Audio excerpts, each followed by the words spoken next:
I've kept the shuttles running at Bay 7 for 11 years, and in that time, I have seen every kind of diplomatic transport limp home with something broken on it. Landing struts, comm arrays, once an ambassador's ego.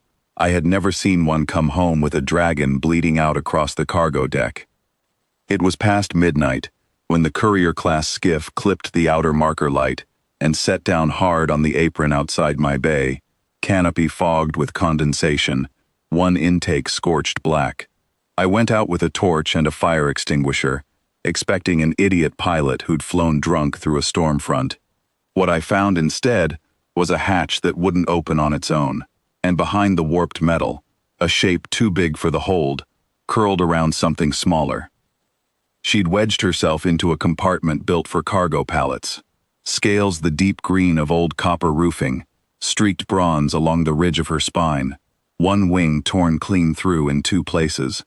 She was breathing in short pulls, the kind that cost something each time. Tucked against her chest, wrapped in what looked like a flight jacket 3 sizes too big, was a hatchling, moss-colored, damp-looking, no bigger than a fire extinguisher itself, making small sounds that weren't quite crying. I should have called it in. Ardennes Embassy has protocols for wounded nationals of Allied systems, a whole medical wing 2 corridors from my garage. But she looked at me, not at the torch, not at the door, at me, and made a sound low in her throat that I understood before I understood why I understood it. Don't. Not yet. Not them. I don't know why I listened. 11 years of fixing things that other people trusted me to fix quietly, maybe. I got the door open the rest of the way by hand, hauled her out onto a mechanic's creeper meant for engine work, and put both of them in the back office, where I keep the space heater and the cot I use on double shifts. Her name, she told me over the next 2 nights, in a voice like gravel dragged through water, was Sayal Ashira, second daughter of the Thornwake court. She'd been promised, bonded, was the word she used, like it was a debt, to the heir of the Emberlash line, a match her mother line wanted for the border treaty it would buy. She hadn't wanted it. She'd wanted, she said, watching her hatchling sleep against my rolled-up coveralls, to raise her son somewhere he'd be loved for himself and not for what his blood was worth to somebody's treaty. She'd run. Something had found her anyway, out past the 3rd relay station, and she'd flown the rest of the way on instinct and a hull that shouldn't have held pressure. I am not a medic. I know hydraulics and coolant lines, and how to coax 40 more hours out of an engine that's supposed to be retired. What I could do for her was small. Clean water, a heat lamp rigged from a parts drying unit, the good blankets from my own bunk. I fed the hatchling from a bottle meant for lubricant, boiled clean, because he wouldn't stop making that thin, unhappy sound otherwise. And somewhere in the second night, I stopped thinking of it as smuggling contraband and started thinking of it as just work. Feed him, change the dressing, keep the door locked. Don't let the morning shift see the heat signature climb. She was dying. I knew it by the 3rd night, the way you know an engine's not coming back. Not from any one sign, but from the sum of all of them. She knew it too. She'd stopped trying to hide how much the breathing cost her. There was one more thing she was carrying, and it wasn't her son. Low against her ruined side, warm under her folded wing, was an egg, smaller than I expected, the shell mottled gray-green like river stone. She'd been carrying it the whole flight, she told me, protecting it with the last working muscle in that side of her body. She hadn't known if it would make it. She didn't know if she would. On the 4th night, she asked me to come sit where she could see me without turning her head, which by then cost her too much. She told me the name she wanted for the hatchling, Kess, after her own mother, dead, a generation before the border treaty was ever drafted. She told me the Thornwake court would come looking, that they always came looking, and that when they did, I should not be afraid of them. Then she said the only thing she asked of me straight out, no story wrapped around it.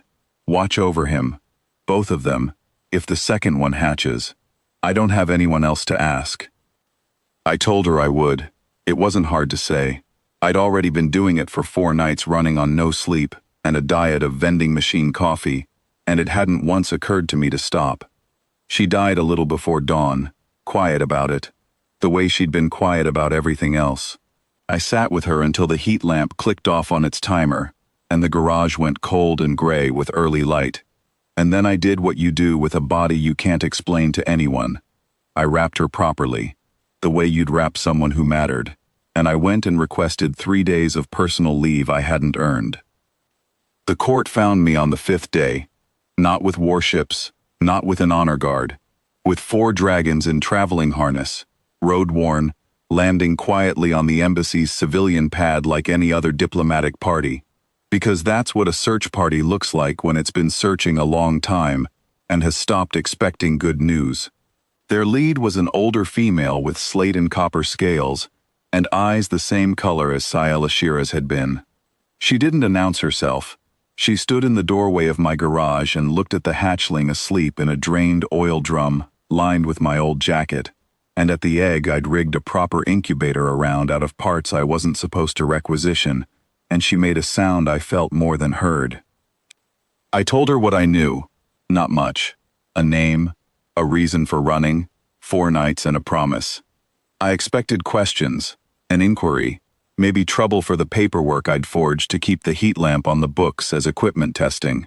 What I got instead was the older dragon lowering her head, not to me exactly, more to the hatchling, and then, after a long moment, to the drum he was sleeping in, and to the incubator beside it, and last of all, almost as an afterthought, to me. She said my daughter chose well, in the end, when she had nothing left to choose with but instinct. She said the Thornwake court does not forget the hands a dying child of theirs was set into. She used a word for what I'd become that didn't translate clean into anything I had. Not guardian, not friend. Something closer to kin by the act of it rather than the blood, a relationship her language apparently has and mine doesn't. There was no ceremony. Nobody knelt in my garage. There wasn't room, and I don't think it would have suited any of us. What happened instead was smaller and stranger. They stayed 2 days, took turns sitting with the hatchling while I worked my shift, learned my name properly instead of just the mechanic, and left me with a standing invitation I still haven't used, and a promise that someone from the court would visit twice a year, for as long as I wanted them to, which turned out to mean for as long as the 2 hatchlings wanted them to, which turned out to be always. The egg hatched 9 days later, on a Tuesday, in the middle of a coolant line repair. I had to stop halfway through. Second son. They named him after his sister's chosen guardian, in their tongue, which I'm told roughly means, the one who didn't ask why. I still work the same bay. There's a drained oil drum in the corner, with a permanent dent in it from years of small claws, and 2 grown-enough drakes who show up some evenings to lie in the sun on the apron and get underfoot while I work, the way any kid does around a parent's job. I never did learn to pronounce my own name in Thornwake properly. Kess says I say it wrong on purpose now, just to make him laugh. Some nights, when the garage is quiet and the heat lamp's off because nobody needs it anymore, I think about the 4 nights I spent not calling it in, and I don't feel like I did anything remarkable. I fed what needed feeding and kept what needed keeping warm. That's the whole job, most days. It just turned out, that one week, to matter more than usual.